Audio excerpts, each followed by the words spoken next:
So, COVID impacted my family when one of my aunts actually became sickened by the virus and was very ill. Luckily, she recovered, although I know it was not easy for her. So my father is in healthcare, so he's been really busy, and we've taken precautions to stay safe. So my family and I recently went through a loss, and we couldn't go and visit anyone when this happened, so it was hard to deal with that in that sense. Other than that, I think that COVID has affected us in our daily routine. I'm really glad we've been able to be smart and safe about it and still interact with my friends and family in a safe, socially distant way. But financially, it has hurt my family a bit because of job loss, and that really sucked because we're moving soon and I'm going to college soon, and it just adds to stress. But a lot of people are going through it right now, so I really think we could all be apart with each other and work through this. COVID has been a really big stress, especially on our family, because a lot of our distant family is based in India, and we were actually thinking of maybe our uncle might be getting married, but due to this COVID situation, we're not sure how anything's going to work out, and it's really getting to my grandma, it's getting to my mom, it's getting to everyone. My mom works as a nurse, so ever since the COVID-19 pandemic hit Carlsbad, her workload has just been up tenfold. And every single day she's been kind of coming back to home from work, been telling me all these stories about the people that she's having to be treated, and even little stories going back to having to test people to see if they had COVID-19. And I think it's really given me like a perspective on not only like how serious it is within our community, but how serious it should be like worldwide. One thing it did change is we're a very active family. We like to go out and participate in like go on hikes or go to the beach, and so for a long time we didn't really have the ability to do that because everything was closed. We're spending a lot more time together, we're doing a lot more cooking and going on walks together and just having more family time than we previously did. COVID-19 has affected my family in an interesting way. It has been able to bring my sister and my brother home, which has been nice for our family, but I realize it's not so nice for everybody else, so it's been a very interesting experience. Due to COVID-19, my older sister had to come home from college, so we've both been doing online learning while my mom has been working from home. It's affected me and my family because we've been having to do all of our work from home, and so now both of my parents work from home and me and my sister both work from home, so we've been doing all of our work online, and there's a lot of meetings and stuff, so there's a lot of talking in the house. COVID-19 has affected my family positively, I'd say, other than obviously the risk that one of us could get sick. It has brought us closer together, and we have had a lot of great conversations about how our world is changing and what we might do differently in the future, and how we can take this time to become better humans. So it's a pretty big bummer. I'm a senior, so a lot of my senior activities got canceled. My lacrosse season got canceled, so it's definitely been a bummer adjusting to that. But I can certainly understand why it needed to be done. This pandemic has pretty much taught me to see the beauty in things, even when the cards that have been dealt to us are less than satisfactory. I've been kind of learning how to make the most out of things that I've been given, and just having a good senior year no matter what the situation.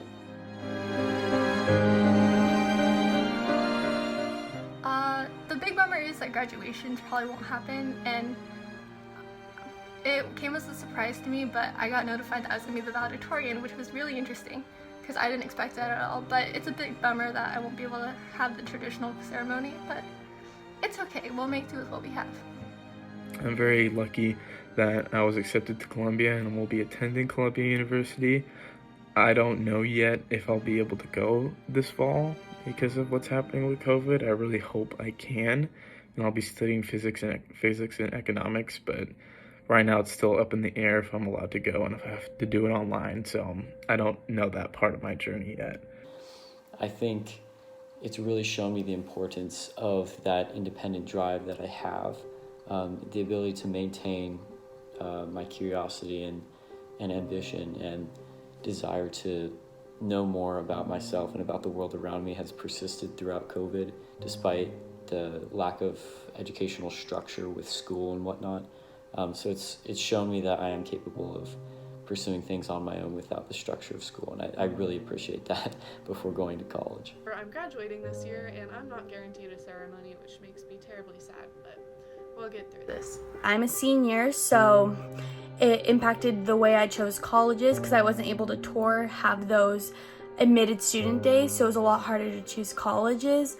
Along with, it's disappointing because I wasn't able to graduate and do a lot of the things that I look forward to, but it's been really rewarding to see how resilient my class is. Especially with AP tests just passing, that was certainly a very new experience. But I think that everyone was adapting to this new situation, and I think we did a really good job with it. During quarantine, before I went back to work, I was able to spend a lot more time with my family, which was great since I'll be heading off to college next year. Clearly, I'm still a good student. I still have A's. I've chose for the credit, or not the credit, I opted for grades. So clearly, it hasn't changed me that much as a student, but it has impacted my educational journey because with all my APs, they were all online, as probably all of you know, and it was very stressful having to log in and all these different things that we've had to do online that normally we would just have to walk in and take it on a piece of paper with a pen. So I think that it's impacted that a lot. Also, definitely impacted the future years to come with all the UCs making the announcement that SATs and ACTs and all those scores don't need to be submitted anymore. It's changing the world, and I just don't know what to think about it yet. So yeah. AP tests have been incredibly shortened, which kind of made the end of the year a bit less climactic. Online learning has been a big struggle for me, and I find it very difficult to not only get motivated but also just focus for long periods of time, doing your schoolwork in the same area where you eat and where you exercise and where you watch movies. The transition into online learning has been a huge transition because it's a whole different type of learning than we're used to. And the do no harm policy has definitely helped a lot, but it is a lot harder to be able to ask questions and to be able to talk to your teachers as much as we would usually. And I definitely miss seeing all of my teachers and my friends. For me, it's greatly impacted my educational journey because as a senior, it's not anything like how I would imagine high school to end, but at the same time, something I can take away from this experience is the independent work and responsibility that goes into online learning, which is something I think will come in handy in college. Focusing on that more positive impact could really help me adapt and transition from high school, where it's way more interactive, to college, where I'll be more independent. Now, in terms of the educational impact, it's definitely been a large impact on me. In addition to going to school online instead of going in person, which is a big change, I also have lost in large part the social aspect of going to school. So I really do miss the interaction that I had, the face-to-face interactions with my peers and with my friends and with my teachers. And I feel like it's affected my educational journey because I do all of my homework online now, and there's a lot less tests and a lot less stress I feel like working from home. So it's not really the same learning online. And then also I was supposed to have an internship this summer, which would have been another educational experience for me at a hospital, but that unfortunately cannot happen due to COVID-19. This summer I'll be taking more online courses, so I've just had to learn how remote learning works and just go with the flow where everyone else is learning virtual too. As a senior, COVID-19 has definitely shifted the way I learned. But with high school nearing an end, COVID-19 has had a more prominent impact on my life by changing the way universities teach as well. Before I committed to my college, I observed their proposed plans for the fall, and also how they are currently running online education. Working on the capstone project this year has made me realize the struggles and changes our education is going through, not only for our students, but also for our teachers and our staff leaders. So my experiences, we're doing education. So I've sent out surveys to all my peers, and it's been really interesting to see how COVID has affected each of their different learning. I really liked working on my capstone project because my team and I had the topic of education and how it's being impacted right now by COVID-19. This was something that I could personally relate to, so it was really interesting to learn more about how the leaders in our community are being affected by COVID because they have to adapt to the new situation. This is completely unprecedented, so they don't have a plan in place right now that they can just go through. They have to develop a whole plan. They have to constantly be thinking about the safety of the students, so there's no one right way to go about doing this, and I found that really, really interesting to learn about.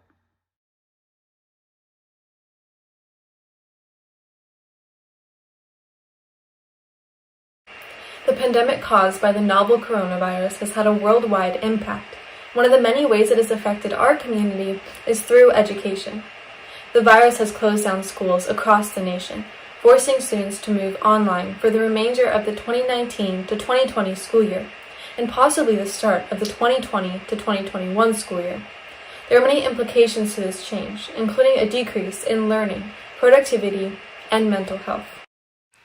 Analyzing responses from Sage Creek and Carlsbad High, the majority of students struggle with procrastination, mental health, and independent learning. 35.3% of students find it challenging to virtually connect with teachers, and 64.8% of students find online learning more difficult than attending school in person. Ultimately, the students feel that adaptability and communication are most important during these unprecedented times. As we're remote, that importance of really understanding why we're doing the things that we're doing to help keep student motivation high. Again, when a student's not, students in a classroom are not a captive audience there, it takes a little bit different approach, I think, from both the student end in terms of them engaging in what they're doing, as well as the teacher end in terms of preparation. Due to the fact that we can't see each other face to face, and it's not like, oh, I can just pop into your classroom and ask you this question. It's time has passed so much before we're able to get things answered. And I think that is the same with my students as well. Very simple conversations just take a really long time to have in this new medium. I think that moving forward, we will continue to see online school only continue to grow in regards to its structure and the dynamic between the student and the teacher in that virtual world. I think in addition to that it's an opportunity to refine kind of our current practice and what we're doing, as well as expand some of the things that we have not yet even touched on in regards to how to teach in a virtual world. Mr. Spanier, an English and AVID teacher at Carlsbad High School, pointed out that teachers observe the faces and body language of their students as they enter class, and recognize the importance of checking in on how a student is feeling and doing apart from class content. No one would have been able to predict that March 13th would be our last day of physical school for the 2019-20 school year, and yet here we are, June of 2020, having to do everything online. A couple of problems that I've been experiencing, and other students as well, is having to deal with procrastination, not having the physical connection with your teacher, and having to teach yourself new concepts. But I think these struggles have just been a part of adapting to this new situation. And because it's unprecedented, everyone is having a learning curve, including our administration and teachers. The virus, as well as school closures, have impacted both teachers and students in many ways. Teachers have learned to become adaptable to new teaching techniques, as well as innovative ways to give their students feedback virtually. Students have learned that relationships with their teachers are extremely important in order to have educationally beneficial conversations and stable connections. I also learned that with school closures, teachers feel they have lost the majority of their connections with their students, which has left them feeling shut out from the world. Overall, as stated by Mr. Schuweiler, this time has not gone to waste, and if anything, online schooling is now stronger than ever before.